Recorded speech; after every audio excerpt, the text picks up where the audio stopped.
God bless you. This is Pastor Stephen J. Coleman of FaithWorks Church, located in Apopka, Florida, and we are driving with the Word on today. And, you know, I promised my wife that I wasn't going to be long-winded. I think my video last week was like 20 minutes or something like that, maybe longer, but I promised her that I will keep it short. So here goes. What we're going to talk about today is the power of your testimony. The power of your testimony and how it can affect others. I was driving the other day and it just came to me, you know, if people would just encourage. A lot of times we look for God to give us these supernatural signs and supernatural miracles and stuff like that, when all it takes really is an encouraging word by my testimony. I may be going through something now that you went through prior, and to see that you made it through it can give me all the hope in the world to be able to make it through the storm that I'm currently going through. So where is that actually at in the Bible? The effectiveness of your testimony. Revelation chapter 12 verse 11 says that NIV says that they triumphed over him by the blood of the Lamb and the word of their testimony. The King James version says overcame by the blood of the Lamb and the word of their testimony. Their testimonies. I look at the encounter that Jesus had with the woman at the well, and that's actually a beautiful story too, because here's this woman coming to get water from a well at 12 noon. First of all, it is hot as I don't know what at 12 noon. The sun is at its peak, and she's coming there at 12 noon. Normally, people come to get water during that time in the mornings and the evening because it's cooler. You don't have to worry about passing out because of having a heat stroke or anything like that. So she's coming at 12 noon to get some drink. So number one, she was having issues where she was. And that says that she was trying to avoid people. So she runs into Jesus. She came to get water, but ran into the living water. So she met Jesus, and Jesus affected her so greatly that she goes back into town, and her testimony was, come see a man. First of all, I forgot to talk about this. What is an actual testimony? You know, growing up in church, we would have testimony services on Sunday mornings. Fred Hammond said, and a lot of churches, they don't do testimonies like Fred Hammond said, because people just don't know how to testify. And growing up, we used to always get up, truly give honor to God today. Thank God for being here today. Thank God for life, health, and strength.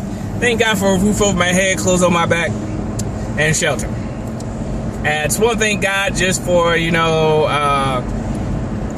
being in the land of the living. Those are the words, those that know the word of prayer, pray my strength in the Lord. That was a testimony. And that is not a testimony.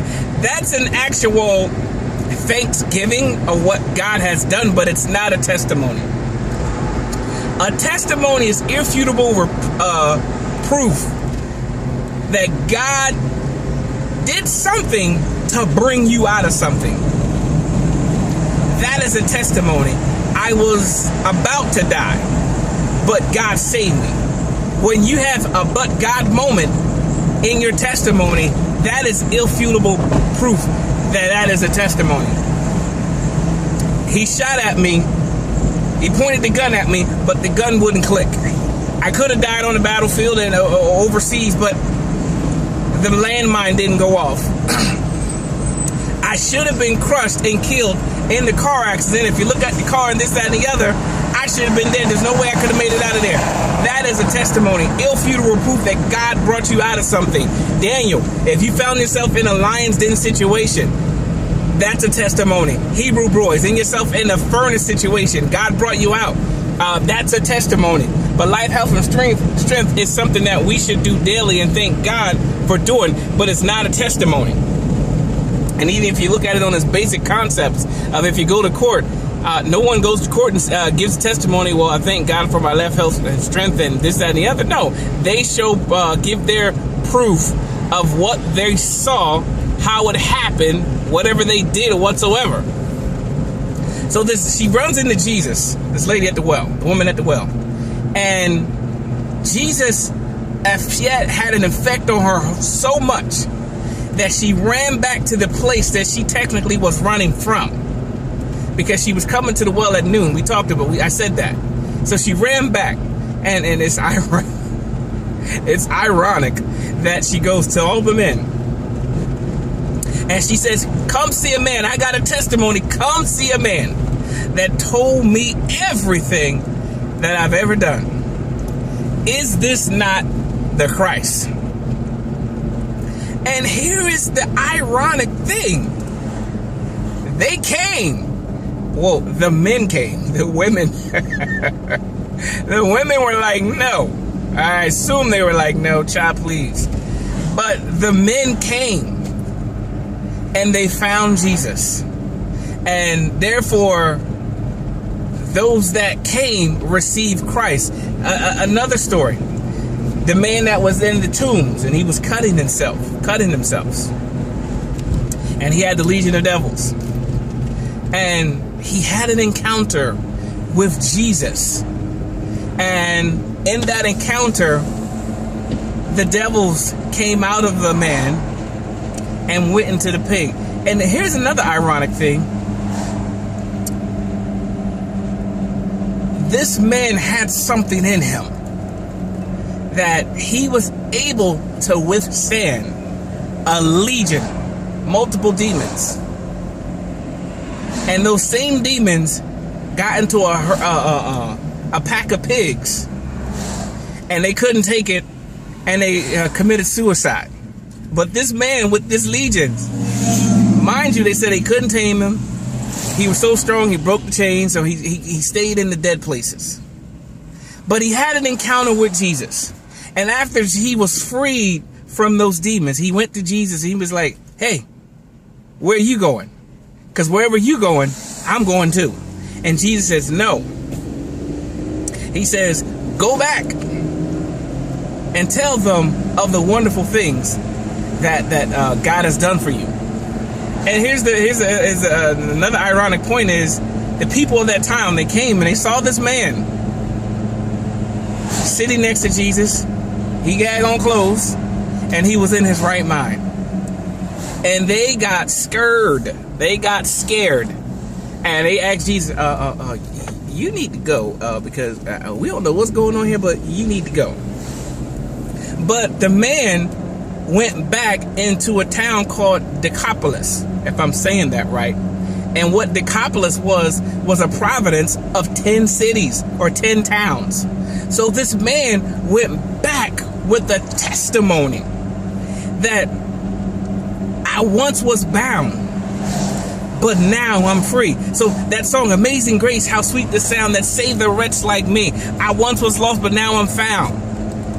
But this man was bound, and he was in shackles in possession of all these demons. But now he's free, and whom the Son set free is free indeed. Another testimony story that you find in the Bible is a young man who was blind. And the disciples said, who sinned, his mother or his father? Jesus is like, nobody. But that is that God will get the credit. That's why. Jesus heals the boy. No, he was lame. I'm sorry. He was lame. And the man's up walking. They saw him walking. He was carrying this thing. And they say, how are you carrying your mat on the Sabbath? And he was like, well, the man who healed me told me to get up and carry my bed. And they was like, well, who is he? And he was like, I don't know who he was, but he told me he healed me, told me to carry my bag. So they thought the man was lying. They went and got the man's mother and father. And they was like, is this your son? They was like, yes, this is our son. Well, was he born lame? Yes, he was born lame. I'm trying to think, was the man blind or was he lame? Anyway, he was carrying his bed. No, he was blind. I'm sorry. That was I'm thinking of somebody else, but he was blind. And they got his parents, and they said, is this your son? They said, yes, it's his son. They said, was he born blind? They said, yes, he was born blind. Well, how come he's seeing right now? And they was like, I don't know how he sees. And then they said, well, he's a grown man, ask him. And they looked at him, he's like, I've told you, but you not listen. He said, I had an encounter with a man, and he healed me. And he told me to take up my bed and walk. He says, I don't know where he is, who he was. I don't know where he went. But where I was blind, now I see. The power of your testimony. Now, I know there's just certain things that you can't tell everybody. And you have to exercise and use wisdom on that. But here's what I would say.